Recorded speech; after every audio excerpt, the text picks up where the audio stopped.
Okay, this first sentence here is true. The mean value theorem is one of the most important theorems in calculus. Like, its use to you will not be immediately obvious, but some of the more advanced theorems that we'll be using this semester are proven using the mean value theorem. It is incredibly important in the theory of calculus. And what does it say? It says if you've got yourself a continuous function that's continuous on some closed interval from A to B, so even the endpoints were still continuous. That's important. That's a necessary condition. And it's differentiable on the open interval from A to B. So we don't have to have the derivative defined at the endpoints. Like, you could have a sharp corner, or just even, well, that's really all you could have, is a sharp corner on the endpoints. Then, if you were to find the average rate of change over the interval, the slope of the secant line from the starting point to the end point, that's just change in y over change in x. That's the slope of that secant line.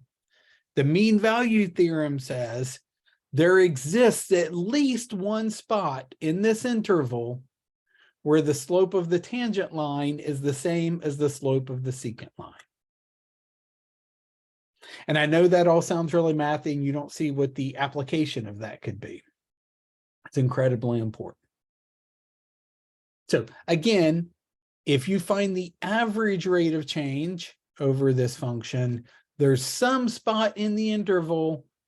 It doesn't tell you where, and there might be more than one, but there's at least one spot in the interval where the slope of the tangent line is equal to the average rate of change, the slope of the secant line. That's called the mean value theorem. Mean, think in terms of your statistics class, mean is a fancy way of saying average. Okay, so let's look at this example. So we've got some function from 0 to 9.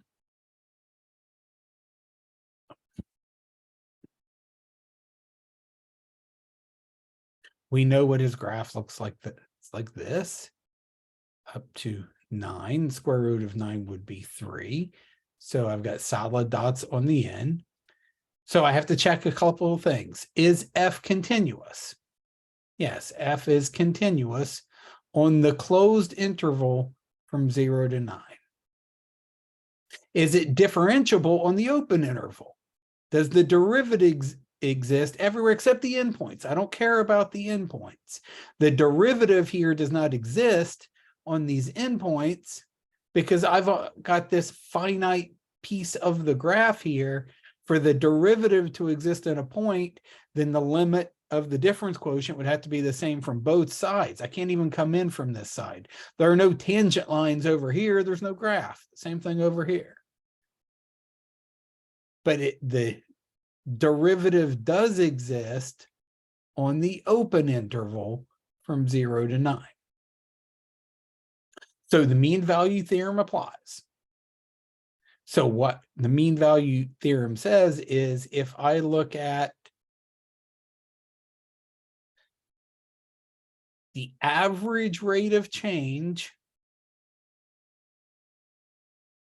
in y over change in x, so square root of 9 minus square root of 0 over 9 minus 0, which is 3 over 9, or 1/3. If I were to calculate that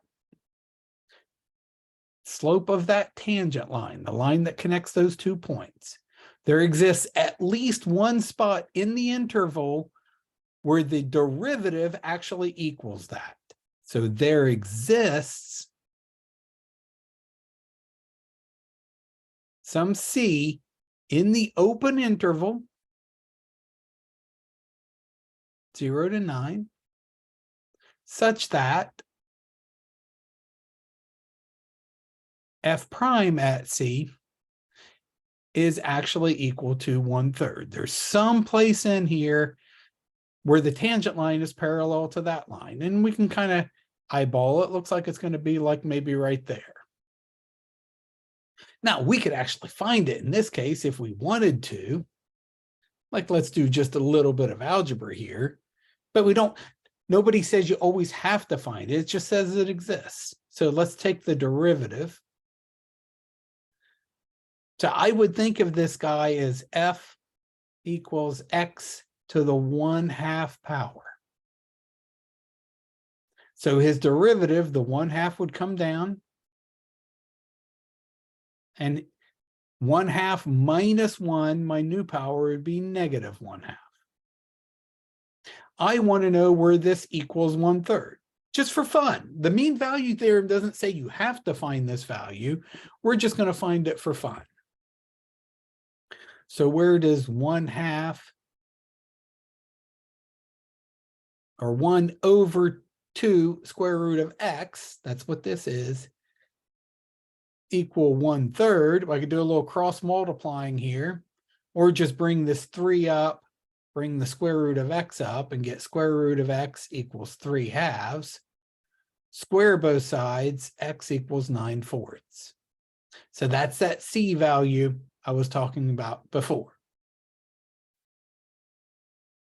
The derivative of this function at x equals 9/4 will be 1/3. That's a good place to stop here.